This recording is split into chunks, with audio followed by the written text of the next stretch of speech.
السلام علیکم ګران دوستانو، هیله لرم چې جوړ روغ به یاست. سوال دی، یو وخت کې نارینه څو ځله انزال کیږي؟ بعضې نارینه وایي وی ما اوله جنسي رابطه ونیول، څو دقیقې بعد مې دوامه جنسي رابطه ونیول. په اوله جنسي رابطه کې ژر انزال شولم، په دوامه جنسي رابطه کې ښه انزال نه شوم. یعنې بعضې نارینه په یوه شپه کې 2 3 یا 4 والي د دوی په فکر انزال ته رسیږي، یا د دوی په فکر څو ځله جنسي رابطه نیسي. راځو دا اړوند خبرې کوو چې یو نارینه په یوه شپه کې څو ځله جنسي رابطه نیولی سي.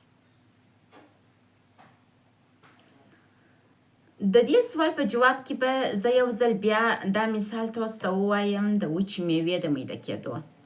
وچه میوه موږ په 2 طریقه کولی سو میده کړو. یو را اخلو اونګ ته یې اچوو، د وچې میوې پوډر ځینې جوړوو، پیستا، بادام، کشمش ټوله شان سره میکس کوو، قرار پوډر ځینې جوړوو. یو دا رقم میده کیږي چې کوچني کوچني یې کې په لاس کې واچوئ، در معلومیږي چې هغه پیستا دی، هغه بادام دی، هغه کشمش دی، یا نخود دی، هغه جلغوزي چې دي. د ښځې انسال داسې یو موضوع ده لکه وچه میوه چې په میکسر کې ووایې پوډر ځینې جوړ کړي. ډېر سخت دی اړوند یې خبرې کول یا په پوهېدل د عامو انسانانو دپاره، د متخصصینو دپاره نه.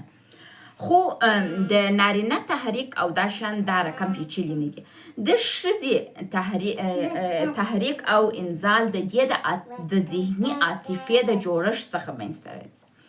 د نارینه دا داسې یو څه نه دی. د نارینه انزال د دید څه یعنې د سترګو څه د هغه د تحریک او بیا انزال ته رسیږي.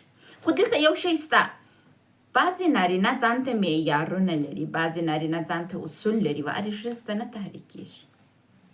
هغه خپل مشخص اصول و قوانین چې لري هغې ته ډېر ژر تحریک کېږي. د دې سوال جواب چې یو نارینه په شپه کې څو ځله جنسي رابطه نیولی سي یا څو ځله انزال کېدلی سي، جواب دا دی چې یو نارینه په یو وخت کې یو ځل جنسي رابطه نیولی سي او یو ځل په ښه توګه تحریک کېدلی سي او ښه انزال کېدلی سي. هغه نارینه چې بار بار جنسي رابطه نیسي دوی ناروغ دي، دوی ناجوړه دي، دوی و چیش ته ضرورت لري و سکس تراپي ته.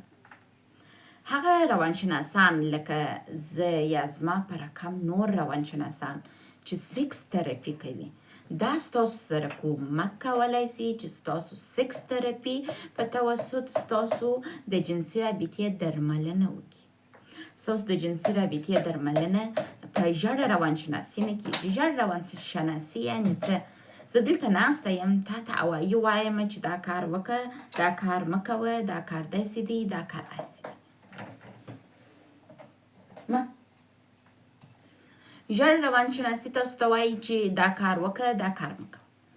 لیکن سکس تراپي ته د روانشناس سره مخامخ ناست یې په اتاق کې، هغه ستا سره کومک کوي، تا ته د دې چلونه ستا د وجود مطابق در زده کوي، تر څو ته په شپه کې یو ځل هم ښه انزال ولري او هم په صحیح توګه تحریک او انزال شوی.